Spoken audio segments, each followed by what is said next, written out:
What is up, YouTube? We are back with another video. Today we're gonna hit back. Back and I have a very complicated relationship, to be honest. As you know, legs are my favorite muscle group by far, which is definitely pretty rare. Just as rare as it is for back to be somebody's least favorite, I would say. I would say back is very mainstream because pulling is a very simple motion to get really good at, whereas like pressing or like squatting or like anything involved in legs, which most people do not like, is going to be a little bit more difficult. However, I would also say that your favorite muscle group to hit, now there's no best muscle group, there's no like worst muscle group. When it comes to like which muscle group is your favorite to hit or like which one's your least favorite to hit, I would say that it's all going to come down to like genetic strength and weaknesses. So for instance, like my legs are my genetic strong point, right? So like I love squatting, I love deadlifting. I would probably say that the majority of my muscle mass is in my legs, so like it makes sense that legs are my favorite.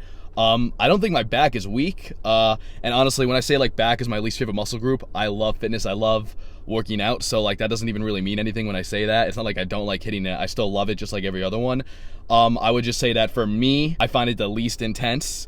But, you know, you could totally disagree as the viewer. You could find back the most intense. I would rank it like legs most intense, pressing, pushing, so like chest, shoulders, second most intense. And then like for me, pulling is going to be the least intense out of all three of those type of movements. However, you are more than welcome to disagree as the viewer. And honestly, like as long as you're, you know, giving it your all and going like 10 out of 10 effort, then it's always going to be intense anyway. But I feel like I talk too much in these videos. So if you guys think I talk too much, I'm not going to take it personal. You can by all means just say that. If you just want to see me get right into the gym, start training, then you know what, honestly, then I don't mind hearing that at all. So today we're gonna hit back. It's gonna be a very, very intense workout. It's like 5 o'clock right now. I have like half a gallon of water in me, about definitely less than 1,000 calories, unfortunately, but I'm loaded with carbs. I had oatmeal, that's my go-to carb source, along with some chicken and rice, 8 ounces of chicken breast, a cup of white rice. Very simple. I'm a really simple guy. But yeah, so we're gonna hit back. The last video we deadlifted, we abused our hamstrings pretty severely. Now, I don't know if you guys are familiar with delayed onset muscle soreness, also referred to as DOMS. The concept of this is like, let's say you hit a muscle group very intensely in a workout, about 2 to 3 days later, not the next day, but about 2 to 3 days later, usually, is when you're gonna feel the soreness like immensely, the way I did. And the way I am is that I have a tendency to say that it's not that bad, or kind of like tell myself that I'm not that sore or that I'm not really feeling slowed down at all by how intense my previous workouts were. So I'll just keep pushing myself. I'll put my head down, you know what I mean? But sometimes that might not be the smartest thing to do. It's always good to have resistance and be compact. Like you don't want to just like fold right away the moment it gets something difficult. However, you just want to keep in mind you want to work smarter, not harder. So it might not always be the healthiest decision to keep pushing no matter how you feel, despite how you feel. I'm like a workhorse myself, and some of you guys might relate.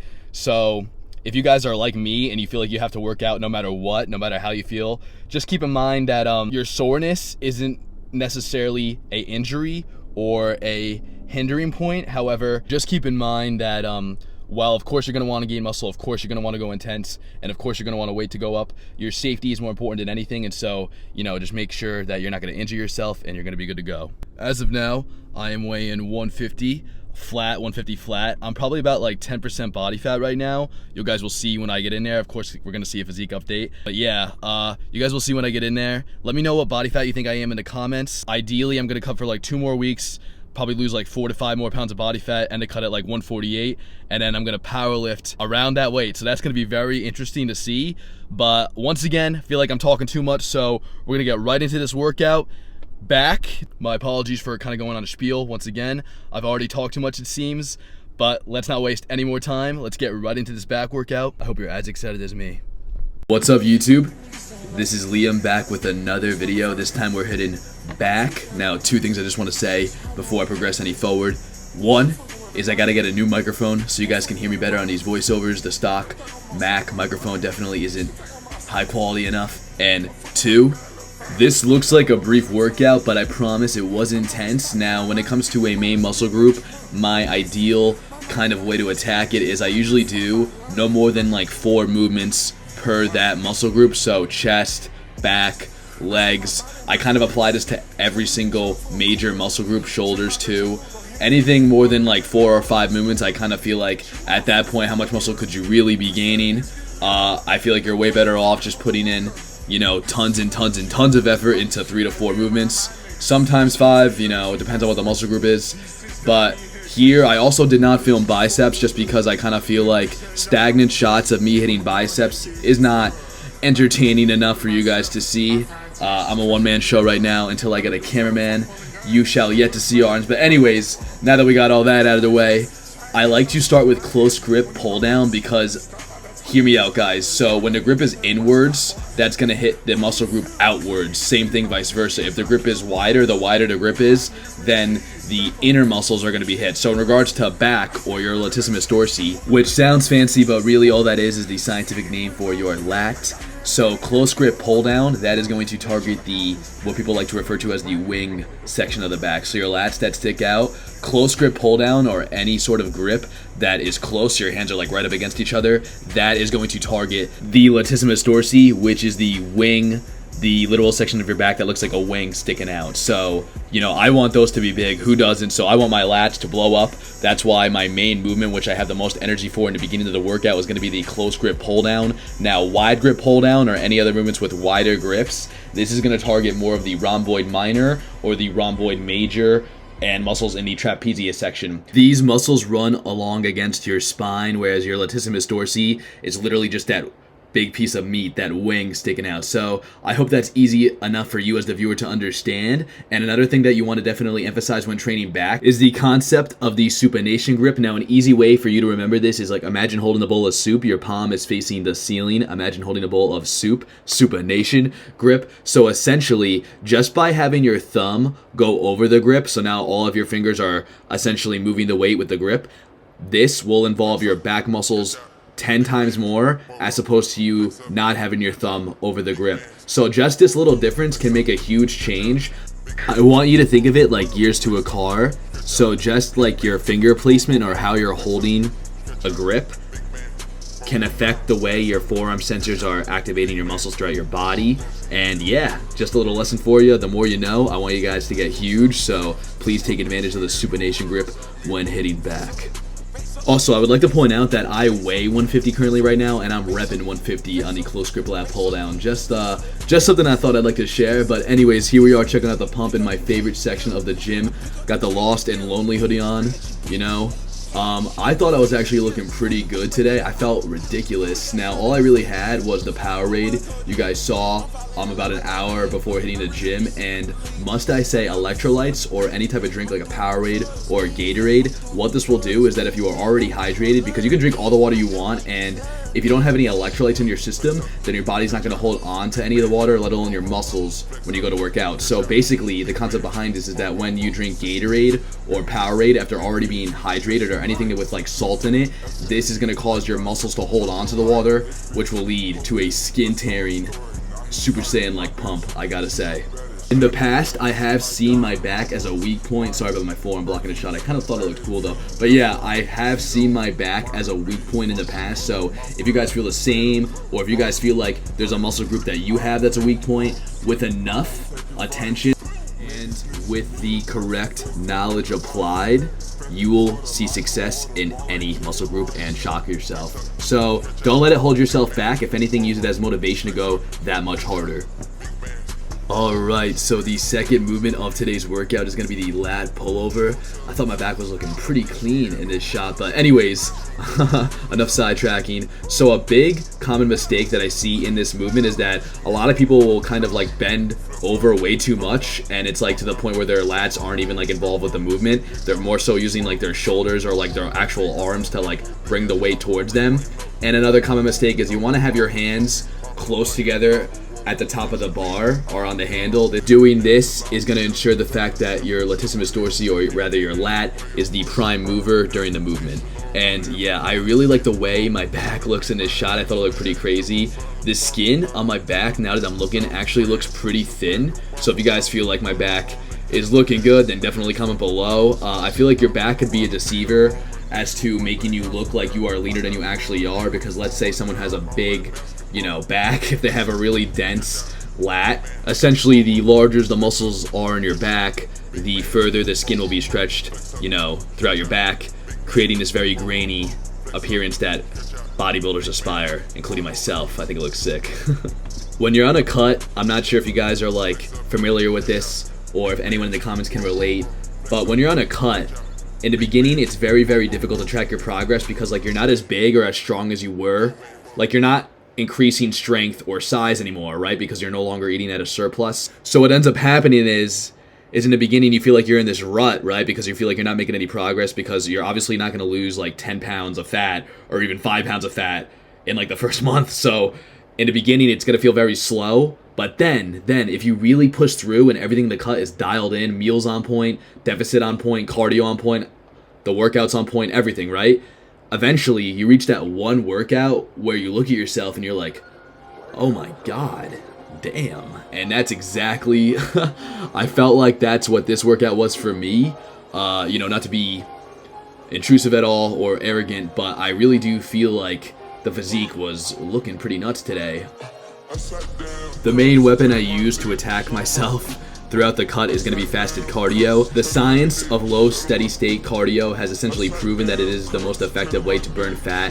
To explain it in the most best way I possibly can, what that essentially means is when your heart beats in a certain rate for a steady period of time, this is different for everyone, so I believe for me it's anywhere between 105 and 125 beats per minute.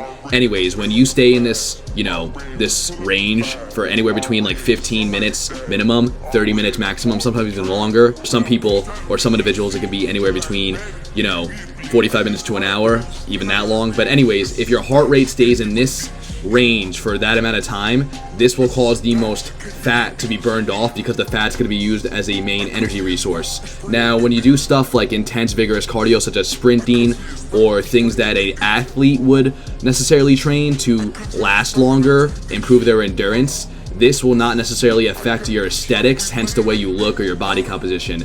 Now, low steady state cardio, however, this is really going to play into your appearance and how you look, because if it uses your fat as a main energy source, and as long as you keep eating, calorically dense foods, getting your protein, a gram of protein per body weight per day is what will ensure you keeping your muscle throughout the cut and you getting a very, very nice physique in the end. Keep in mind that you can't just use cardio as like a one thing fix all or like a special power to like stay lean. Your diet is ultimately going to determine this. So if you're not eating clean, then, or if you're just, eating whatever you want, like unless you have great genetics, then, it's going to be an interesting time if you choose that route. Interesting is one way of putting it. I think eating whatever you want is great, but unfortunately I do not have genetics and I'm not, currently on trend to be able to get away with that. But anyways, this is the ISO seated cable row. Now this is a very close shot of me doing it. My apologies about that, but the back muscles I thought in these shots were going crazy. Now isolation movements, which really mean just like one movement at a time, for me, this allows me to go like super intense, right? So by being able to do like one side at a time, I'm kind of just like using everything I got to pull that weight towards me, which allows me to like really go off. And I think isolation movements should be thrown in for like every single muscle group. Like you should do at least one isolation movement that day, whatever it is you're doing. And yeah, I thought my delts actually were looking pretty crazy here, and my arms are definitely looking pretty dense. I normally do not wear a stringer on back day. I actually normally wear a wife lover that's just like a tank top. But these stringers, I thought it actually revealed my back really well, so I thought it'd be a good idea to wear it in this video today. When you're in the gym and the workout's starting to get intense, by pushing yourself through those last final reps, that's essentially what's going to create the most muscle. Those last 2 reps where you feel like you don't think you can do, if you can reach inside the void of yourself and find a way to do them, your physique is going to blow up. That I can assure you. And to be honest, I didn't think the back was looking too bad here. I didn't even know my rear delts were that. I didn't know my rear delts looked like that. But anyways, moving on to the second movement here, we are doing wide grip lat pull downs. Now, this is I know I did a variation of a pull down earlier with the close grip. However, I gotta hit the other muscles alongside my trapezius, my rhomboid major, and my rhomboid minor. Gotta hit those, gotta check those off the box. Now, you guys probably noticed that in my other videos, I've done a compound with the muscle group, and then everything else was sort of an accessory just to get a pump and provide blood flow towards that muscle. I must say, this probably plays into why back is not my favorite muscle group. And this is pretty surprising coming from me, someone who loves working out, and I'm sure somebody feels entirely different out there. But I am just not a fan of the compound movements for back. Now, dumbbell pullover, just never really liked that. I don't really know why. I was able to lift heavy weight in it. You know, I was repping like 80s upwards to 100s towards the end of high school, like 18, 17 years old. But I just never enjoyed it at all. And for me, when I don't enjoy a movement, it's really hard for me to get good at it. Hence, like squats, deadlifts, I love those to death. So I don't mind all the work I have to do to get better at them, or something with like, you know, chest incline dumbbell, even weighted dips. These movements are some of my favorite type of movements, so when it calls to do the training that I need to do to get better at them, I don't mind to do it at all. I'm the first in line to do it. However, when it comes to like back compound movements, also I would say that with the amount that I deadlift, the amount of volume I get from deadlifting, I'm kind of able to get away, and plus like with how intense I do hit back when I bodybuild, I'm kind of able to get away with not hitting a compound for back, specifically for back, and still get an aesthetic back because of how much I deadlift. Now, I know that deadlifting is not, you know, lat specific or back specific, it's your hamstrings. However, if you don't have a lot of muscle mass in your back, or if you are lacking muscles in your posterior chain, then you're gonna have a hard time bringing the bar up past your knee on deadlifts, believe it or not. So you need a tank of a back in order to deadlift, and you know, I do believe that how much I deadlift and how intense I go when I deadlift, like how important it is to me, plays a role into the back that I have, definitely. This is the final set of today's workout. Now, this was a really good one. This had a huge boost in my mental state in regards to the cut, and really quickly I just wanted to take my shirt off so you guys could get a really good look at the muscles in a individual's back that are being worked during a lat pull down. The lighting here definitely did me pretty well, but yeah, this was a huge boost in my viewpoint towards the cut. I only have 2 weeks left. I'm about 150 right now, and I think I should definitely be able to end a cut at like 147, 146. And as I mentioned in my previous video, I'm going to get very, very strong. I'm going to become a strength monster at that weight. That's my goal. I'm definitely going to have to exceed 150 and get back up on the scale to get stronger. However, this, you know, body composition you guys see right here, how lean I am right here, this is what I want to look like, throw it up upwards to 400, 500 pounds on squats and deadlifts, and then benching nearly 300 pounds. That's the ultimate goal for all three of the compounds. Looking like a maniac, but as always, I cannot thank you enough for taking the time out of your day to watch this video. It means the world. Little advice to take for today's video: if someone is not exactly where you want to be in life personally, then don't listen to their advice. Now, I'm giving you advice, so this might be a little bit hypocritical for me to say. However, if where you're getting your information doesn't represent the ideals and goals that you personally value for yourself, then why exactly are you getting your information from that source? So what I would tell you is only listen to yourself, because unless you know someone that has exactly what you want in every single aspect ever, which I doubt is anyone on this planet, you know, you're gonna be the first version of yourself, then you should just listen to yourself. So I don't like it when people take advice and instantly accept it as truth, and I also don't like it when people preach advice as it is ultimate truth. However, this is probably the truest thing you're gonna hear.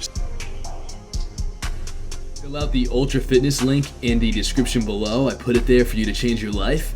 It's just 2 clicks and we can change your life. But hell yeah, as always, thank you for watching. This is Ultra Fitness, Liam Canning, signing off. See ya.